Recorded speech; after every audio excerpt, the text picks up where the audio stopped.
The mikvah is, that's it, it's the ritual pool or bath that immersion takes place in.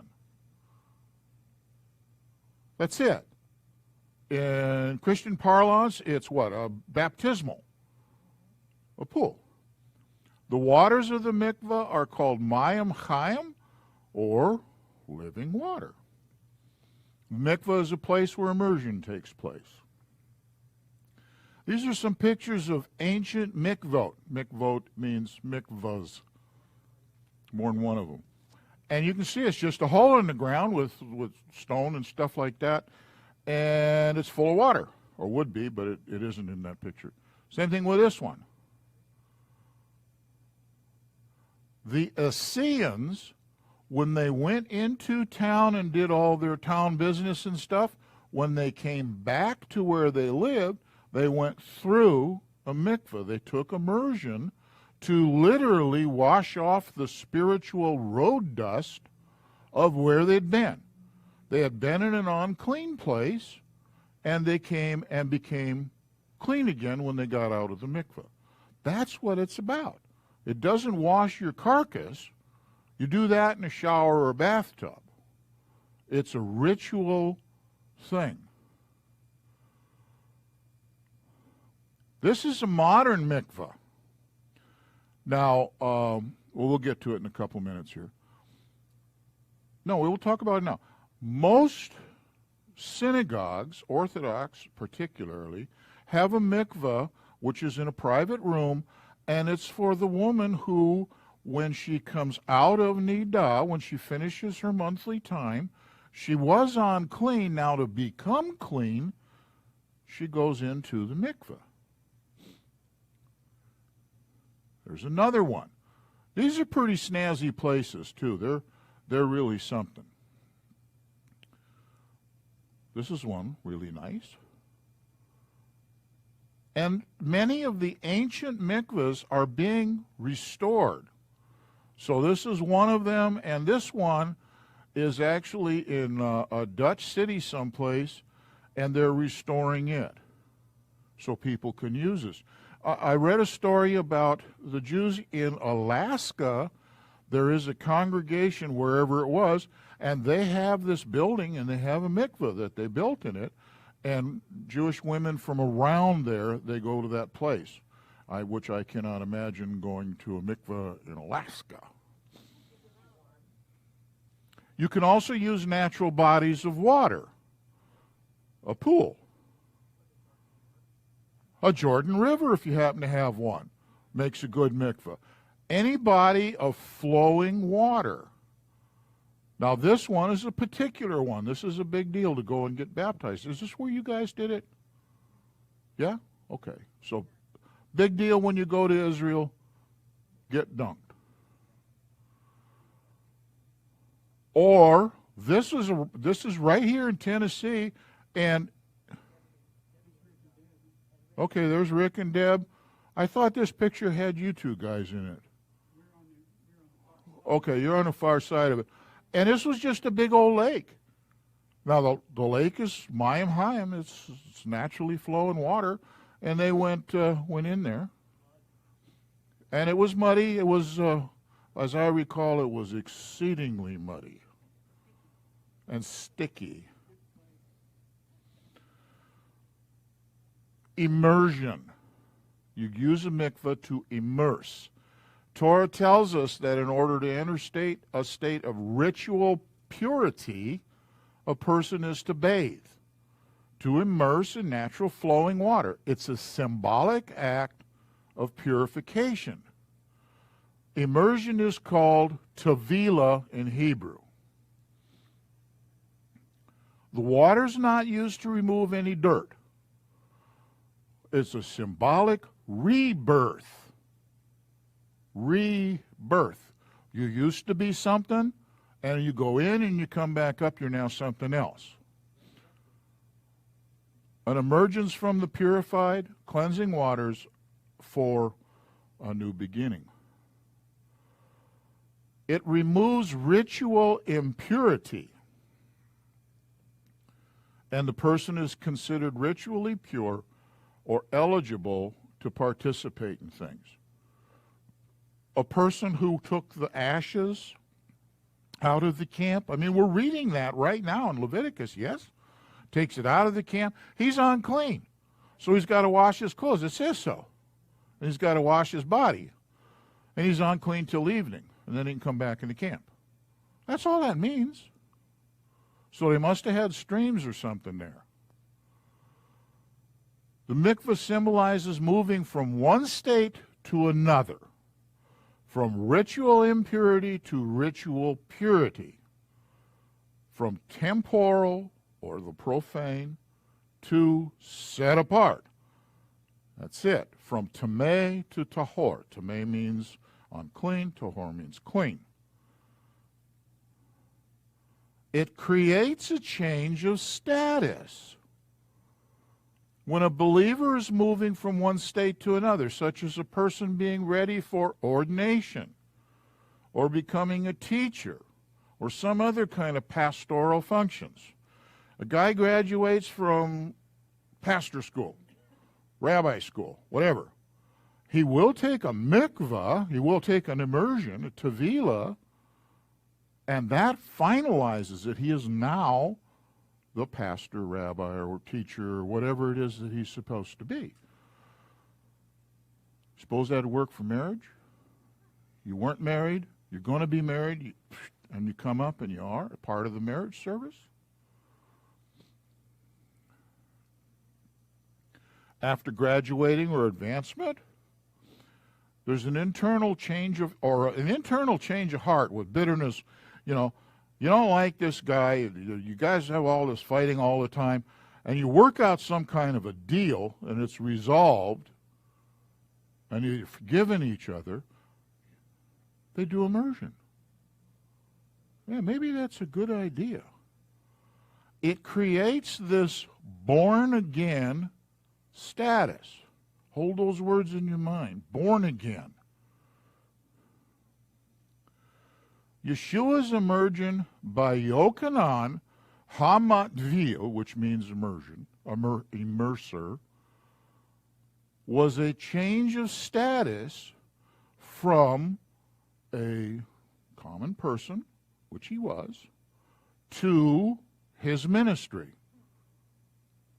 He was still who he was, you understand? It didn't turn him into the Son of God rises out of the water kind of a thing. That isn't what happened. He officially stated to the entire population, and John was the witness to this whole thing, that he's now in ministry.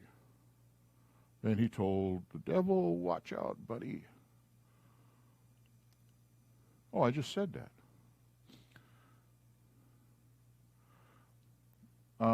I don't remember if I put this in here.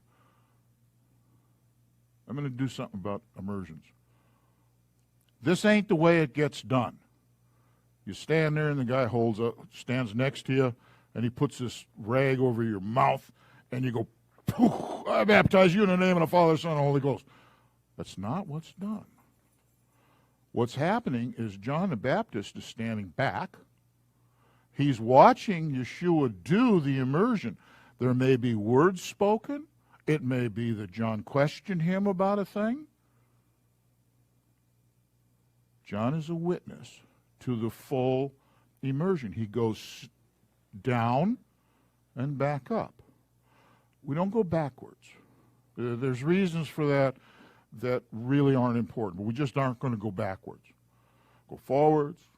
But the idea is to be immersed. Get all of your carcass under the water. That includes hair that floats up to the surface. That's what he's there for. That's what the pastor would be doing. Witness your statement.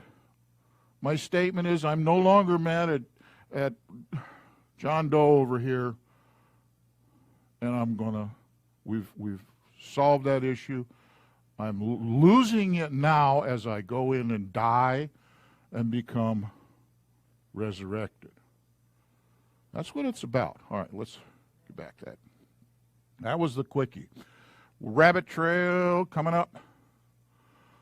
Knock Damon, Nicodemus. Comes up to Yeshua, and he comes to him by night. And he said to him some stuff. Now, wait a minute. During the day, Yeshua is surrounded by crowds, and Nicodemus was the head of the yeshiva. That's why he came at night. He wasn't being sneaky. All right? Don't read into it anything that isn't there.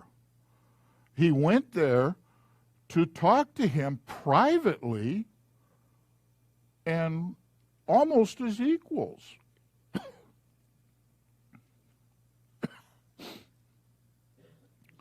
Okay, so Noctimon questions him about what are these signs and so on. I'm shortening everything up here a bit. Yeshua answered and said, unless you are born from above, you're unable to enter the reign. And he's like, born again in old age? Whoa, I can't do it. What are you talking about? Now, there's a codes in here. He knows that there are 6 ways at that time, 6 ways a person becomes born again when they do official immersion. 6 all involve Tevilah, and they are a conversion, Gentile to Jew.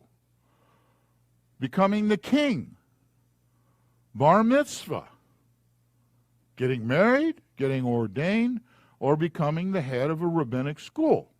Now, Noctimon was, a whole bunch of these things. He didn't become king, of course, and so on, but he was most of them, so he already was born again. Thus the question. He knew what it was.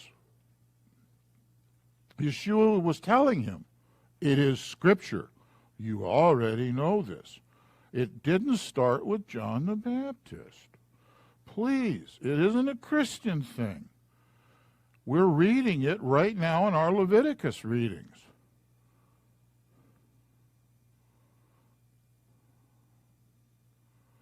Yeshua was saying that the Spirit and the water are connected. Living water is the Spirit. I got to have a message on the Spirit here shortly. There's just no doubt about it. All right, that's the end of the rabbit trail.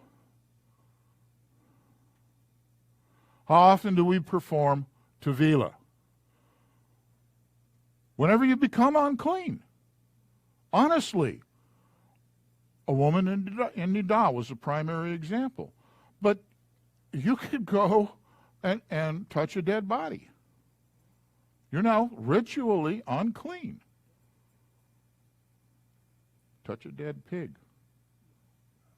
Yeah, we talked about that earlier. No, we'll leave that alone.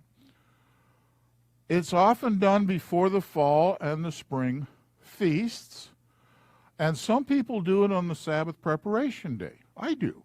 I do it in the tub, in the shower, and I try to get myself, which is something to see, get myself all under the water and let the water wash me off, running water. I've already taken the shower. All I'm doing is the ritual thing, and I say the blessing. It's not a one-time event. Got it? Understand? It's not just once.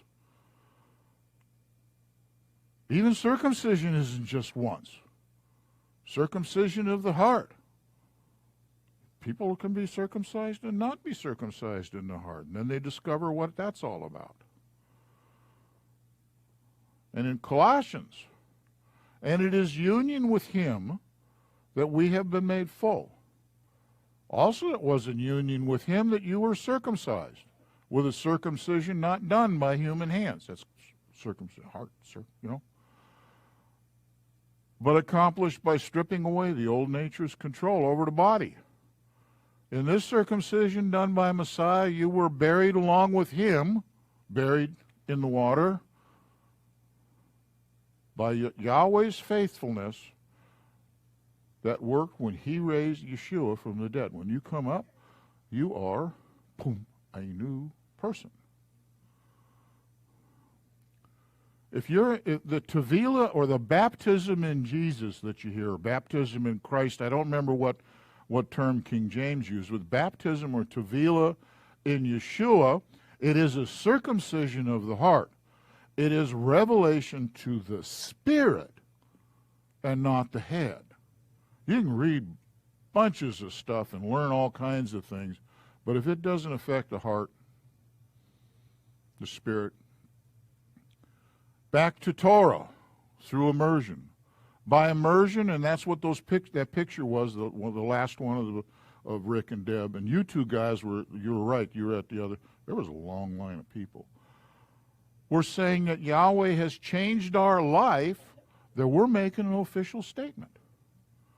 And what isn't shown in that picture is the 80 or 90 people that were standing around to witness it.